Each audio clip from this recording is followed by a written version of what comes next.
السلام علیکم ورحمۃ اللہ وبرکاتہ۔ ناظرین، استقبال ہے تمہارا ہمارے یوٹیوب چینل میں۔ ہمارے چینل کو سبسکرائب کرے، لائک اور شیئر ضرور کرے ویڈیو کو۔ السلام علیکم ورحمۃ اللہ وبرکاتہ۔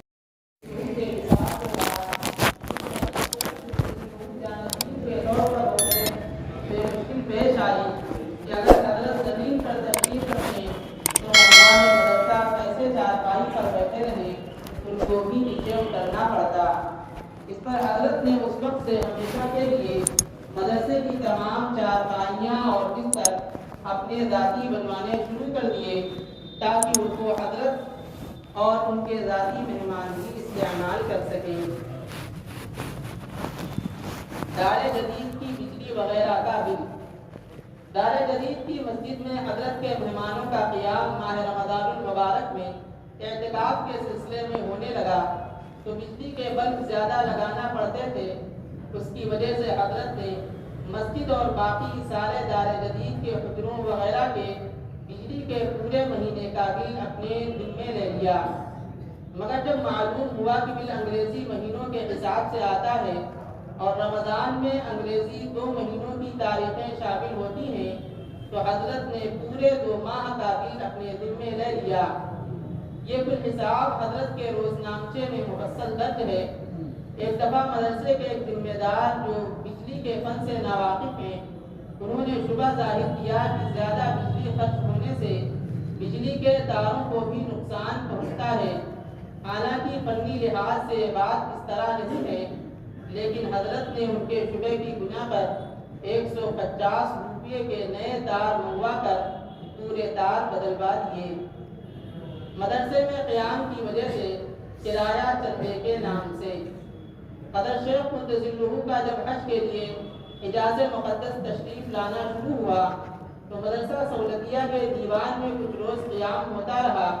اس قیام کی وجہ سے ایک دفعہ ایک بھاری رقم مدرسے میں چندے کے نام سے داخل تھی۔ مدرسہ تحفیظ القرآن مدینہ منورہ کا قصہ۔ مدینہ منورہ میں مدرسہ علوم شرعیہ میں جو قیام کے لیے کمرے وقف ہیں، ان کے ایک کمرے میں حضرت کا قیام رہتا تھا، جو مدرسے والوں کے انتہائی اصرار کی وجہ سے قبول فرمایا ہوا ہے۔ گزشتہ سال حضرت کے برابر والے کمرے میں تحفیظ القرآن کا مکتب تھا، جو بعد میں وہاں سے ختم ہو کر مسجد فاطمہ میں منتقل ہو گیا۔ مدرسے والوں نے کمرہ حضرت کے تصرف میں دے دیا۔ وہاں حضرت کے عزیز مولانا محمد عاقل صاحب قدس سرہ اور مولانا محمد سلمان صاحب قدس سرہ حضرت کی نگرانی میں حدیث پاک کے سلسلے میں تراجم بخاری سے متعلق کام کرتے رہے۔ کمرے میں ایک پنکھا رکھا تھا جس کو وہ حضرات تقریباً مہینے بھر استعمال کرتے تھے۔ بعد میں حضرت کے علم میں آیا کہ یہ پنکھا مدرسہ علوم شرعیہ کا نہیں ہے بلکہ تحفیظ القرآن والوں کا ہے، جو کہ لاعلمی میں استعمال ہوتا رہا۔ حضرت کو اس کے استعمال سے افسوس ہوا اور اس کا کرایہ ادا کرنے کی غرض سے تحفیظ القرآن کے ناظم یا مشرف سے تحریری پوچھا اور آئندہ کے لیے اپنے عزیزان کو بازار سے نیا پنکھا منگوا دیا۔ مشرف صاحب نے کہا کہ گزشتہ استعمال کا کوئی کرایہ نہیں، نہ ہمارے یہاں اس کا کوئی مد ہے، حضرت اس کا کچھ خیال نہ فرمائے۔ حضرت نے فرمایا کہ چندے کے نام سے لے لیں، تخمینہ بتا دیں، مگر وہ نہیں مانے۔ 2 تحریریں ارسال کی کہ میں بحیثیت انچارج لکھتا ہوں کہ آپ کا مدرسے کی طرف سے کوئی مطالبہ نہیں، سابقہ استعمال کی ہماری طرف سے اجازت ہے۔ ان کی تحریر تو موجود نہیں، مگر مضمون یہی تھا۔ اس پر حضرت نے 100 ریال، جو کہ نئے پنکھے کی قیمت ہوتی ہے، کرائے کے بدلے میں چندے کے نام سے مندرجہ ذیل پرچے کے ساتھ بندے کے ہاتھ روانہ کیے، جس کو انہوں نے قبول کیا۔ پرچے کی نقل درج ذیل ہے۔ مکرم و محترم الحاج مولانا عبد الملک صاحب متوفیقکم بعد سلام مسنون۔ جناب کا گرامی نامہ مختصر پہنچا۔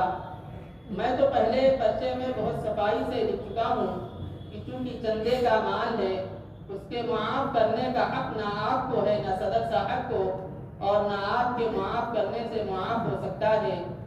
آپ یا صدر صاحب اپنے پاس سے مجھے کچھ عطیہ فرما دیں سر آنکھوں پر، اور آپ کو یہ لینے میں اشکال ہو تو میری طرف سے چندے میں داخل کر لیں۔ رسید مجھے چاہیے نہیں، اور اگر کوئی دستور آپ کے یہاں رسید کا ہو تو مجھے انکار نہیں۔ آپ کے صدر صاحب سے تو مجھے نیاز نہیں، مگر آپ سے کہوں گا کہ آپ ضرور مجھے مرحمت فرمائیں، میں لے لوں گا۔ فقط والسلام حضرت شیخ الحدیث صاحب بقلم حبیب اللہ 14 جولائی 1975 عیسوی۔ طلباء کی سفارش: ریل کے واقعے کو حضرت شیخ قدس الروح نے آپ بیتی میں اپنی چند بری عادتوں کے عنوان سے ذکر فرمایا ہے، اور بندہ یہاں پر حضرت کے تقوی اور تواضع کے تحت نقل کر رہا ہے۔ مثلا کسی قصے میں مدرسے کے مصالح کو اپنی ذاتی مصالح پر مقدم رکھنا تقوی ہی کی وجہ سے ہے۔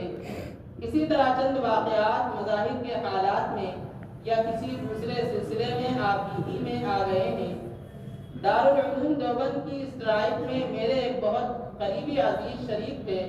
میں یعنی شیخ الحدیث صاحب نے مظاہر علوم میں شدت سے اعلان کر دیا تھا کہ دارالعلوم کا کوئی اسٹرائکی مظاہر علوم میں داخل نہیں کیا جائے گا۔ میرے اس عزیز کے والد مرحوم جو میرے بھی بزرگ اور میرے بڑوں کے بھی بزرگ اور حضرت حکیم الامت قدس سرہ کے بھی اخص الخصوص، وہ مرحوم اپنے بچے کو لے کر آئے۔ ہمارے حضرت ناظم صاحب نور اللہ مرقدہ اعلی اللہ مراتبہ ایسے موقعوں پر یہ کہہ کر الگ ہو جاتے تھے کہ زکریا سے بات کر لیجئے۔ مرحوم یہ سن کر کہ زکریا سے بات کر لیجئے بہت خوش ہوئے کہ اب تو گھر کی بات ہو گئی۔ مرحوم نے مجھ سے فرمایا کہ اسے مظاہر میں داخلے کے لیے لایا ہوں، ناظم صاحب نے تیرے حوالے کر دیا ہے۔ میں نے عرض کیا کہ میں نے یہ طے کیا ہے کہ دارالعلوم کا کوئی اشتراکی مظاہر علوم میں داخل نہ ہوگا۔ اول تو مرحوم نے مجھے بہت شفقت سے فرمایا، پھر ڈانٹ کر فرمایا۔ میں نے کہا کہ یہ میری ذات کا قصہ نہیں ہے، مدرسے کا قصہ ہے، اور مدرسے کے مسائل ہمیشہ ذاتی تعلقات پر مقدم ہونے چاہیے۔ مرحوم نے فرمایا کہ اگر میں حضرت خانقی کی سفارش لکھوانا ہوں تو کیا کرے گا؟ اگرچہ حضرت خانقی کے یہاں سفارش بہت مشکل تھی، مگر مرحوم کے تعلقات پر مجھے اندیشہ ضرور ہوا کہ اگر مرحوم نے درخواست کی تو حضرت قانونی اور آئینی الفاظ میں کچھ ضرور تحریر فرما دیں گے۔ میں نے مرحوم سے عرض کیا کہ اگر حضرت قدس سرہ نے سفارش فرما دی تب تو میں حضرت سے عرض کروں گا کہ حضرت مدرسے کا قصہ ہے، اور حضور صلی اللہ علیہ وسلم کی سفارش حضرت بریرہ نے قبول کرنے سے معذرت کر دی تھی، اور اگر حضرت نے بحیثیت سرپرست حکم دیا اور تحریر فرمایا کہ میں بحیثیت سرپرست حکم دیتا ہوں تو پھر مجھے کوئی عذر نہ ہوگا، اور نہ صرف عزیز موصوف کو بلکہ جتنوں کے لیے حضرت فرمانے کی داخل کر لیا جائے گا۔